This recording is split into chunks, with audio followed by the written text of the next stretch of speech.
ওমর রাদিয়াল্লাহু তাআলা আনহুর কাছে, তিনি প্রধানমন্ত্রী খলিফা, হযরত ওমর রাদিয়াল্লাহু তাআলা আনহুর কাছে আসে বলতেছে, খলিফা আমার একটা বিচার করতে হবে। হযরত ওমর রাদিয়াল্লাহু তাআলা আনহু গোসা হইয়া তার গায়ের পর একটা চাবুকের আঘাত মারলেন।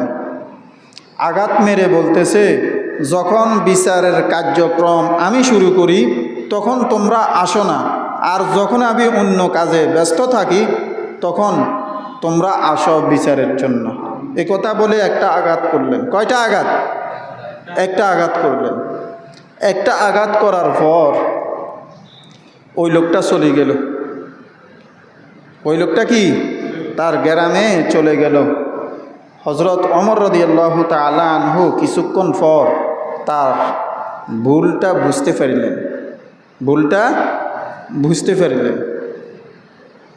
বুঝতে পেরে ঘরের মধ্যে ঢুকলেন, দরজাটারে বন্ধ করলেন, 2 রাকাত নামাজ পড়লেন। 2 রাকাত নামাজ পড়ি আল্লাহ পাক রব্বুল আলামিনের দরবারে কান্নাকাটি করলেন, ও রব্বে কারীম, তুমি ওমর ছিলে, মানে অর্থাৎ নিজের কথা নিজেকে আল্লাহরে বলতেছে, আল্লাহ যে ওমর ছিল পথহারা, ওমর ছিল কি ছাড়া? পথহারা। রব্বে কারীম, তুমি তাকে পথ দেখাইছো। তুমি তাকে কি দেখাইছো? পথ দেখাইছো।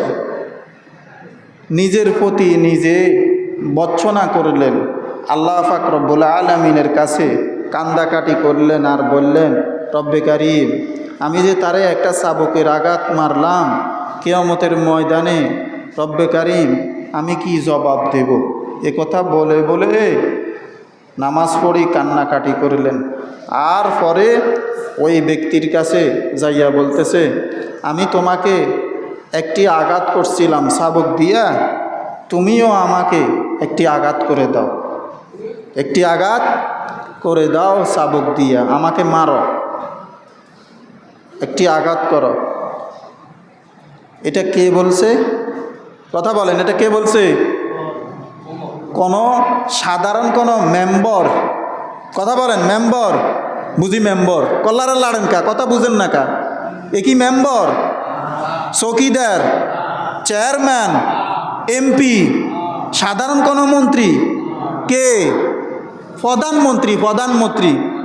এটাকে আরবির শরীয়তের পরিভাষায় বলা হয় খলিফা, আর বাংলাতে আমরা যেটা এখন সচরাচর বলি প্রধানমন্ত্রী। সাধারণ কোনো মানুষ নয়।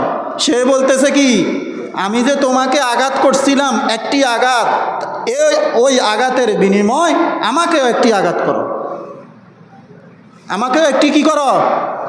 আঘাত করো। ওই ব্যক্তি বলল, আমি আল্লাহ সুবহানাহু ওয়া তাআলার ওয়াস্তে আপনাকে ক্ষমা করে দিলাম।